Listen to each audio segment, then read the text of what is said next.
Sherlyn Chopra Christmas celebration के लिए पूरी तरह से तैयार है। त्योहार से पहले ही सोशल मीडिया पर अपनी सिजलिंग हॉट तस्वीरों के लिए पहचाने जाने वाली शर्लिन ने क्रिसमस सेलिब्रेशन से पहले ही बीती रात मीडिया वालों को उनके घर पर आने का इनविटेशन दिया। सेक्सी सेंटा के रूप में तैयार शर्लिन ने कैमरे के सामने कई सारे पोज भी दिए। मीडिया से बातें करते वक्त शर्लिन ने उनके पापा को याद करके बहुत सी बातें शेयर की। आइए देखते हैं पूरी वीडियो।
एक सेकेंड मेरा फ़ोन दो, सानू को मुझे कॉल करना है। 1 सेकेंड, हाँ, जस्ट 1 सेकेंड।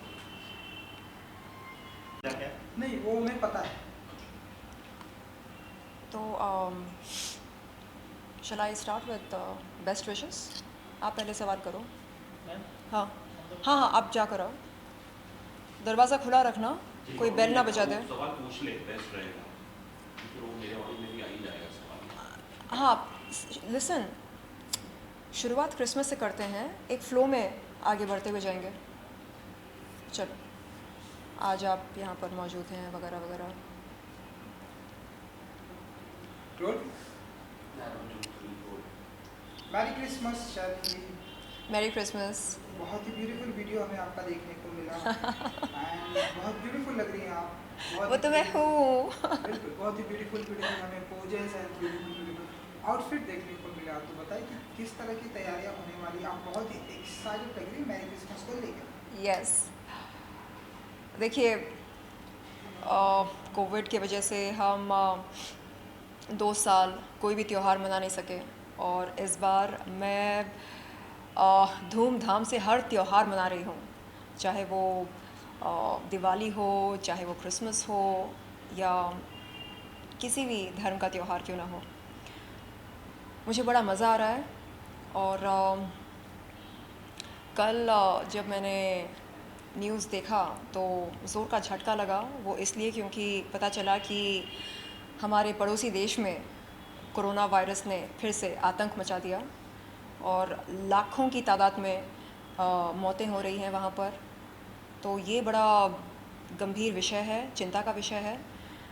ऐसे में हमें सतर्क रहना चाहिए, मास्क पहनकर भीड़ भाड़ वाले इलाकों में जाना चाहिए अगर ज़रूरत हो तो, वरना अपने अपने घर में बैठें और त्योहारों का मज़ा उठाएं। आज आप देख सकते हैं कि मेरे घर पर एक बहुत ही खूबसूरत क्रिसमस ट्री लाया गया है, और इसे मैंने ख़ुद डेकोरेट किया है। और मैं एक सेक्सी सांता के रूप में आपके सामने आई हूँ। मुझे बड़ा अच्छा लगता है सेक्सी सांता बनना। मैं गिफ्ट्स देना पसंद नहीं करती, गिफ्ट्स लेना पसंद करती हूँ। तो ये फ़र्क है उस सांता में और इस सांता में। चलिए, आपको ऑब्वियसली आज देखकर कहना पड़ेगा कि शायद स्पेशली जो आपके मेल फैंस हैं, और आप देखिए जो आपकी टीम, आई थिंक वो बड़े खुशी से कहेंगे कि you need the Santa when you have shirt. आपने ऐसा क्यों कहा कि सिर्फ मेल फॉलोअर्स? क्यों, क्या क्या महिला फॉलोअर्स? सेक्शन 377 नहीं नहीं, मेरा वो मतलब नहीं था। हो चुका है। नहीं, क्या महिला फॉलोअर्स सेक्सी सांता को पसंद नहीं कर सकती हैं? नो, बिल्कुल कर सकते वही तो, why should boys have all the fun? Obviously I think जो हमने पहले सुना कि शायद आप अक्सर इस अवतार में, इस त्योहार के दौरान ऐसे आती हैं। जी। और ऑब्वियसली अपने जो बचपन में with your family, if it's possible to share कुछ मेमोरेबल क्रिसमस पल, कुछ याद है? जी, मैं एक बहुत ही रिलीजियस लड़की हुआ करती थी, संस्कारी लड़की। मैं हफ्ते में 2 बार चर्च जाया करती थी, और चर्च में सभी टीचर्स की चहेती हुआ करती थी, पास्टर की चहेती हुआ करती थी। और मेरे पास्टर कभी कभी मुझको सरमन के बीच में, सर्विस के बीच में मंच पर बुलाकर कहते थे कि मैं सर्विस को लीड करूं। तो ये मेरे लिए बड़े सम्मान की बात हुआ करती थी।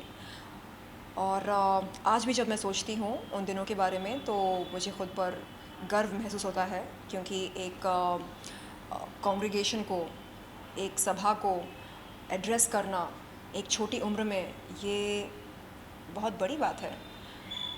तो कहने का मतलब ये है कि धर्म के प्रति मेरी रुचि देखकर मेरे पास्टर मुझे अक्सर वो काम करने को कहते थे जो बड़े बड़े टीचर्स या पास्टर्स करते हैं, ख़ास तौर पर चर्च में सर्विस के दौरान।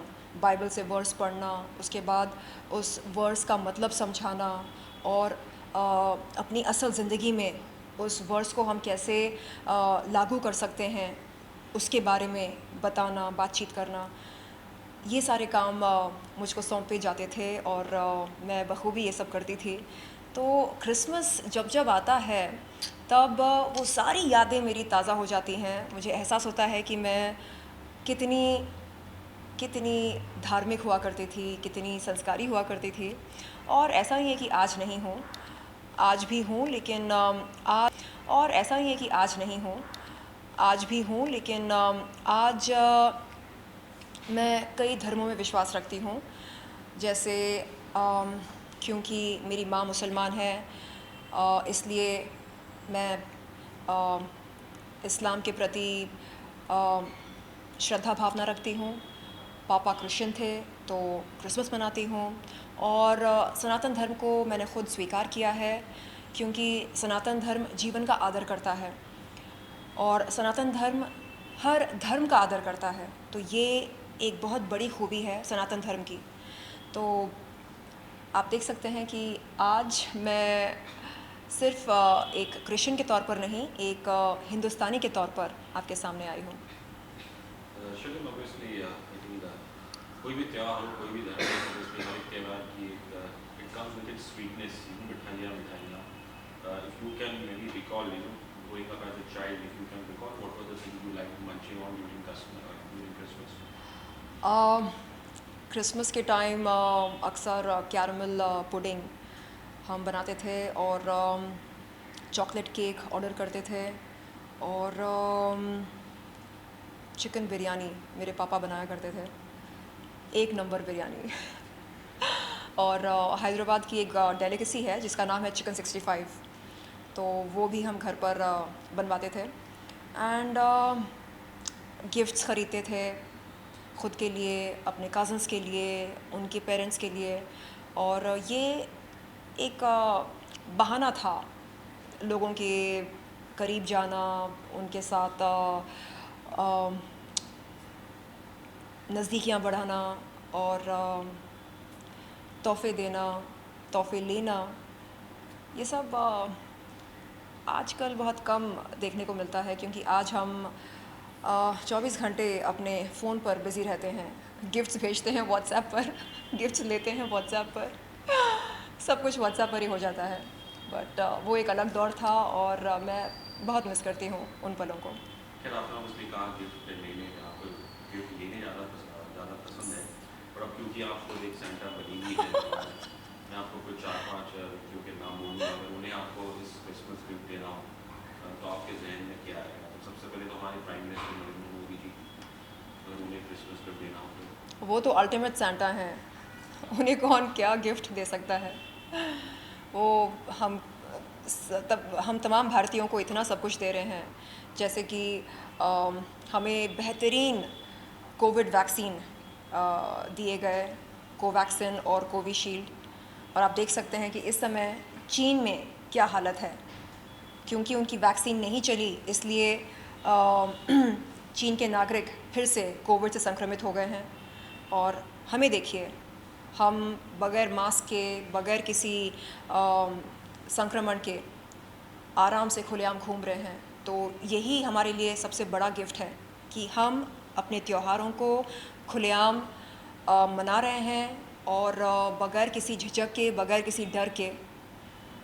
और मेरे ख़्याल से आज़ादी ही सबसे अनमोल और सबसे बेहतरीन तोहफ़ा हो सकता है। मोदी जी के मित्र राहुल गांधी जी के कुछ उन्हें गिफ्ट देना चाहेंगे? हाँ, वो जो सोफ़ा होता है, जो एक मसाज चेयर भी होता है, वो मैं उनको देना चाहूँगी, क्योंकि बेचारे बहुत थक गए होंगे 3000 किलोमीटर से भी ज़्यादा पद यात्रा करते वक्त। अभी भी शायद उनकी पद यात्रा जारी है, बावजूद इसके कि हमसे कहा जा रहा है कि हम भीड़ इकट्ठा ना करें, हम मास्क पहनें, हम ऐसा कुछ ना करें जिसकी वजह से कोविड या कोरोना वायरस के बढ़ने की जो संभावना है वो पैदा हो। लेकिन फिर भी वो पद यात्रा पर जारी हैं। तो मैं चाहूँगी कि उनके लिए एक मसाज चेयर ख़रीद कर उन्हें गिफ्ट के तौर पर दूँ, ताकि वो आराम से बैठ सकें, अपने बदन के हर पुर्जे को वो मसाज दे सकें। अगर सेलिब्रिटीज़ की बात करें तो रणवीर सिंह को आप क्या गिफ्ट देना चाहेंगे? और रणवीर सिंह को क्या गिफ्ट दूँ मैं?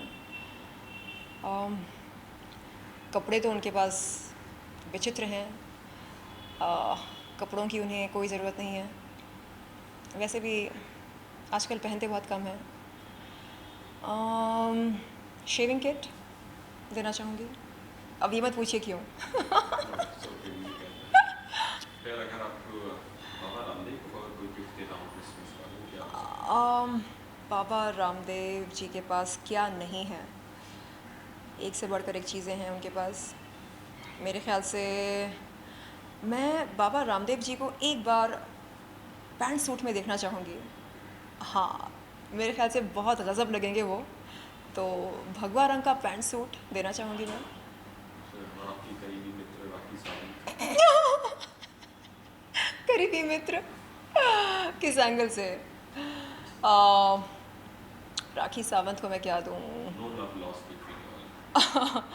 उसे मैं क्या दूँ? अपना फिज़िकल ट्रेनर तोहफे के तौर पर दे दूँ, बट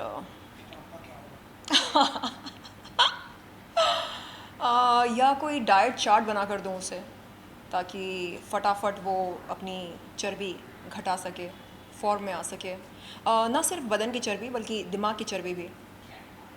ऑब्वियसली एक और आपके जैसे एक और प्रसिद्ध सोशल मीडिया स्टार उर्फी जानी, उन्हें कुछ गिफ्ट करना चाहेंगी? वो फिलहाल काफ़ी दुबई में मुसीबत में थी बेचारी। अच्छा, उर्फ़ी जी तो बड़ी क्यूट हैं। उन्हें क्या गिफ्ट दिया जाए?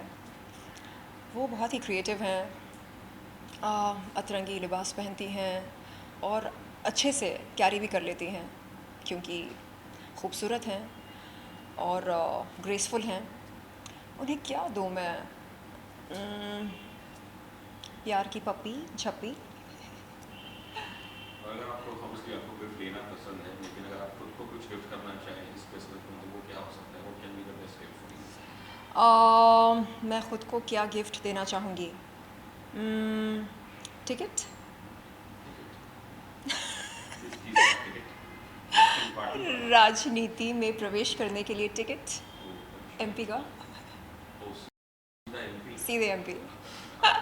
चलिए, मतलब अगर आप राजनीति में घुसी, कोई पार्टी है जिसको आप ज्वाइन करना चाहेंगे या खुद की पार्टी फ्लोट करना चाहेंगे? नहीं नहीं, देखिए, आज देश में मेरे ख़्याल से गिन चुनकर 2 राष्ट्रीय पार्टी हैं, तो देखते हैं कहाँ से क्या ऑफ़र आता है और कौन सी पार्टी मुझ में क्षमता देखती है, और कौन सी पार्टी को लगता है कि मैं बतौर एमपी या बतौर कोई नेता बहुत अच्छा काम करूँगी देश के लिए।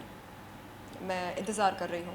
Obviously being a citizen of India or someone who's well opinionated, आपकी राय में सबसे बड़ा इस देश का इशू क्या, प्रॉब्लम्स क्या है सबसे बड़ी इस देश की? देखिए, मैंने ख़ुद ये सहा है और अनुभव किया है कि जब पीड़ित महिला पुलिस प्रशासन के पास जाती है अपनी शिकायत लेकर, तो उसे तुरंत राहत नहीं मिलती है। उसे कहा जाता है कि वो अपनी शिकायत की कॉपी छोड़ कर जाए और फिर उसे फॉलो अप करना पड़ता है, और फिर उसे कहा जाता है कि जब तक ऊपर से आदेश ना आ जाए तब तक कोई ठोस कार्रवाई शुरू नहीं की जा सकती है। तो ये सब देखकर, अनुभव करके मैंने ये तय किया है कि जब कभी मैं कोई नेता बनूंगी तो मैं ज़रूर चाहूँगी कि पुलिस प्रशासन में मैं बदलाव लेकर आऊँ, यानी सब कुछ एकदम कंप्यूटराइज्ड हो जाए, यानी हमें साफ दिखाई दे सिस्टम पर कि अच्छा, फ़लाने दिन के दिन, मतलब फ़लाने दिन ये महिला आई थी, इन्होंने ये शिकायत दर्ज कराई और आज उस शिकायत का क्या स्टेटस है। क्या कोई कार्रवाई हुई या नहीं हुई, क्या उस शिकायत की कॉग्निजेंस ली गई या नहीं ली गई, क्यों नहीं ली गई, और अगर ली गई तो क्या कार्रवाई हो रही है। तो इस तरह की अपडेट हमें ऑनलाइन दिखाई देनी चाहिए। एंड ऐसे कई ज़रूरतमंद महिलाएं हैं जो पीड़ित हैं, लेकिन वो ये सोचती हैं कि हम क्यों जाएं पुलिस के पास, क्या मिलेगा, न्याय या इंसाफ की गुहार हम लगाते हैं, लेकिन क्या हमें इंसाफ मिलता है, तो हम क्यों जाएं, ये सोचकर वो नहीं जाती हैं। तो उनकी राय मैं बदलना चाह रही हूँ जी। चलिए आखिरी सवाल on a lighter note, although I think हमने आपको कई बार सुना कहते हुए that you are very happy being single और यू आर इंडिपेंडेंट वुमन, लेकिन अगर आपको मौका कुछ मिलता है चाहे क्रिसमस या इस न्यू ईयर में किसी के साथ डेट पे जाने के बाद, तो ऐसे कोई नाम है, व्यक्ति हैं जो आपके जहन में आते हैं, उस the quality of that kind of a person, कोई जहन में ऐसा नाम है? हाँ, नाम तो है, बट वो शादीशुदा हैं। उनका नाम है उनका नाम है Elon Musk. I love him because उनके पास धैर्य है और उन्होंने रातों रात तख्ता पलट दिया ट्विटर का, और कुछ ऐसे बदलाव वो लेकर आए हैं जिन्हें देखकर लगता है कि वो एक विजनरी हैं और बहुत जल्द वो और भी बदलाव लाने वाले हैं। और ट्विटर के माध्यम से मेरे ख़्याल से वो इस दुनिया में, इस समाज में बहुत सारे बदलाव लाना चाह रहे हैं, और मुझे उनकी सोच बहुत पसंद आ रही है, उनके काम करने का तरीका बहुत अच्छा लगता है, और हाँ, मैं चाहती हूँ कि उनसे बहुत जल्द मेरी मुलाकात हो और दोस्ती हो। तो आप दोनों की डेट स्पेसशिप में स्पेसशिप में मज़ा आएगा। Okay, thank you so much, Shalin. Wish you Merry Christmas and a very Happy New Year. Thank you so much, my pleasure. Now centre में आकर आप पूछिए, वरना मुझे ऐसे बोलना पड़ेगा। हाँ हाँ हाँ, आइए। नहीं, मैं भी लूँगा। हाँ। मुझे स्पेसिफिकली चलो, रेडी? रिकॉर्ड करिए मैडम। आप सब रिकॉर्ड कर रहे थे ना? Yes, हाँ हाँ। किया आप अभी ऐसे रखो फ़ोन को। कट किया इसके। हाँ, वीडियो में जाकर सिनेमैटिक दबाओ। हाँ, सिनेमैटिक दिखाओ मैं? हाँ, recording. This is just about the Rohit Shetty. I'll ask the question. हाँ। It will not be verbatim, because obviously I haven't कब से quite मैं बोल रही हूँ?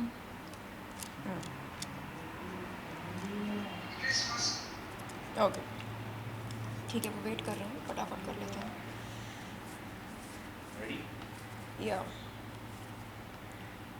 चलिए, हाल ही में हमने एक आर्टिकल पढ़ा कि रोहित शेट्टी ने किसी एक महफिल में कहा कि ये साल बॉलीवुड के लिए काफ़ी कठिन रहा है, और शायद कहीं ना कहीं उन्होंने थोड़ी नाराज़गी जताई विद बॉलीवुड फैंस की, जैसे उन्होंने उनका साथ नहीं दिया, और कुछ ऐसा भी शायद पढ़ने मिला कि उन्होंने ऐसा कहा कि उन्होंने पूछा है कि फैंस से क्या आपको वाकई लगता है कि बॉलीवुड की फिल्म साउथ के मुताबिक बेहतरीन नहीं है, तो क्या इस पर कुछ अपनी राय देना चाहेंगे आप?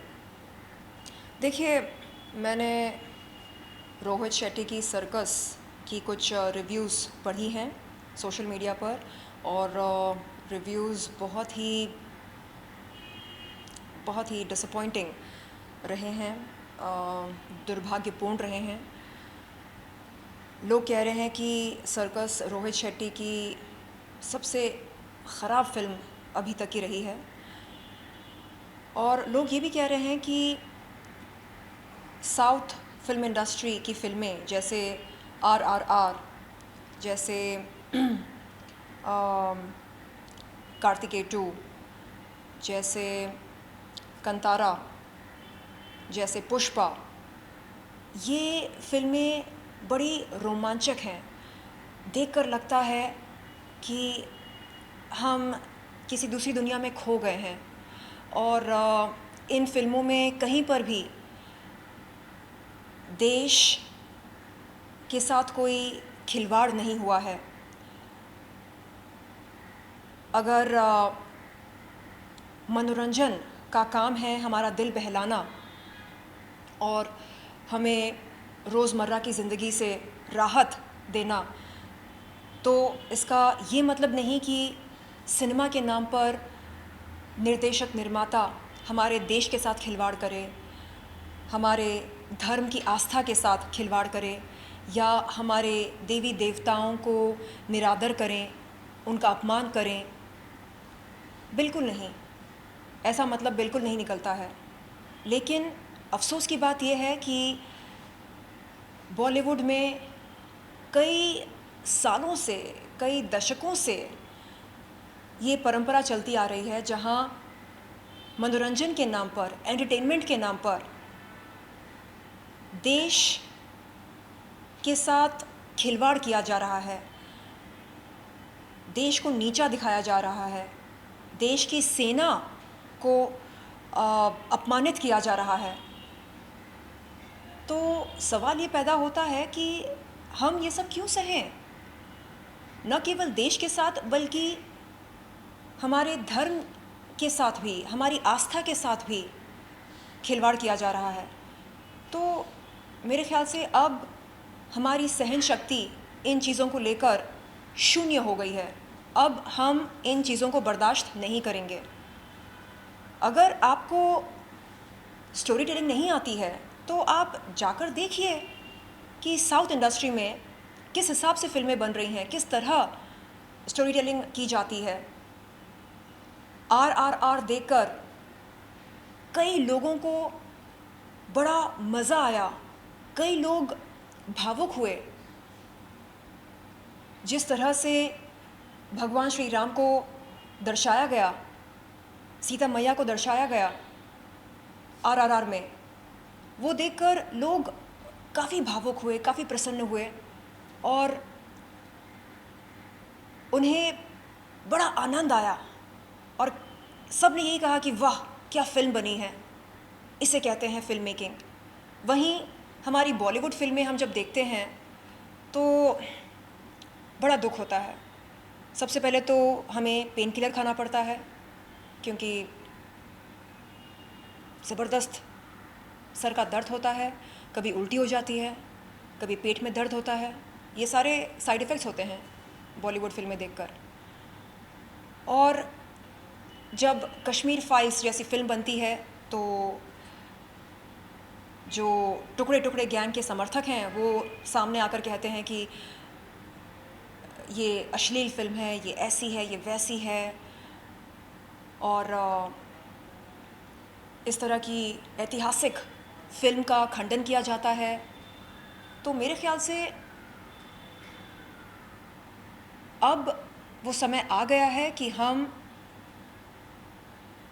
अपनी आवाज़ उठाएं और बहुत बुलंद उठाएं और कहें कि हम देश के प्रति कोई भी खिलवाड़ नहीं सहेंगे, हम धर्म के प्रति या आस्था के प्रति कोई भी आहत सहन नहीं करेंगे। क्यों? क्योंकि अब हम जागरूक हो रहे हैं।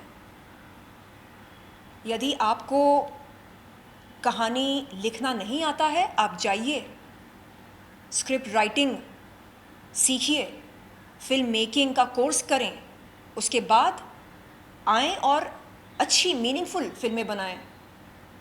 आप बेकार फिल्में बनाते हैं और फिर हम जब आपकी फ़िल्मों का बहिष्कार करते हैं तो आप कहते हैं ये देखो, ये देखो, ये लोग बहिष्कार सिर्फ हमारी फ़िल्मों का नहीं कर रहे हैं, ये बहिष्कार उन तमाम लोगों का कर रहे हैं जिनकी रोज़ी रोटी जुड़ी है हमारी फ़िल्मों के साथ। नहीं, आप हमें इमोशनली ब्लैकमेल नहीं कर सकते हैं, हमें मजबूर नहीं कर सकते हैं कि हम आपकी घिसी पिटी फिल्में देखें जिनमें कोई भी नयापन नहीं होता है। अरे ज़माना बदल गया है, समय बदल रहा है। जो हमें चाहिए आप उस तरह की फिल्में बना कर दो ना। हमें क्या चाहिए? हमें ऐसी फिल्में चाहिए जिसमें राष्ट्रवाद की भावना हो, हमें ऐसी फिल्में चाहिए जिसमें सच हो, सच्चाई हो। तो मेरा आप सबसे अनुरोध है कि आप अपनी अभिव्यक्ति की आज़ादी का पूरा इस्तेमाल करें,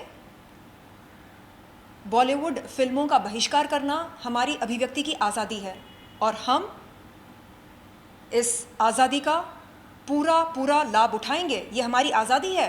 आप हमें नहीं बोल सकते कि हम बहिष्कार नहीं कर सकते। हम कर सकते हैं, बिल्कुल कर सकते हैं। अगर आप गंदी फिल्में बना सकते हैं तो हम उन गंदी फिल्मों का बहिष्कार कर सकते हैं। ये हमारा कानूनी अधिकार है। जय हिंद, वंदे मातरम। चलिए, आपने ऑब्वियसली कहा कि कुछ फिल्में बुरी फिल्मों से सर दर्द हो जाता है, पेट दर्द हो जाता है, छुट्टियाँ भी आ जाती है। तो ऑन अ लाइटर नोट, अगर इस साल कोई ऐसी 2-3 फिल्में हैं जिन्हें देख के ये सब तकलीफें होंगी? क्या बताऊँ मैं, ऐसी बहुत सारी फिल्में हैं और आपको भी पता है, यानी शुरू के 5 मिनट देखते ही समझ में आता है कि ये लोग किस तरह का संदेश देना चाह रहे हैं और ख़ास तौर पर इतिहास के साथ।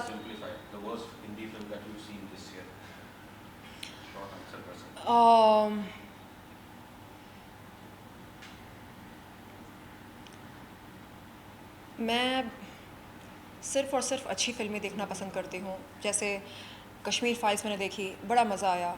RRR देखी, बड़ा मज़ा आया, दिल खुश हो गया। मुझे याद है उस दिन मुझे तेज़ बुखार था, लेकिन वो फ़िल्म देखने के बाद, RRR देखने के बाद मैं भूल ही गई थी कि मुझे बुखार था। तो ये होता है चमत्कार, ये होता है पावर एक अच्छी फ़िल्म का। और वहीं हम जब गंदी बकवास फिल्में देखते हैं तो सर दर्द, जुलाब, उल्टी ये सब होने लगती है। चलिए, फिर मैं आपको प्रेशर नहीं डालूंगा। Anyways, thank you so much. Thank you. जय Hind, Vande Mataram. Thank you so much, brother.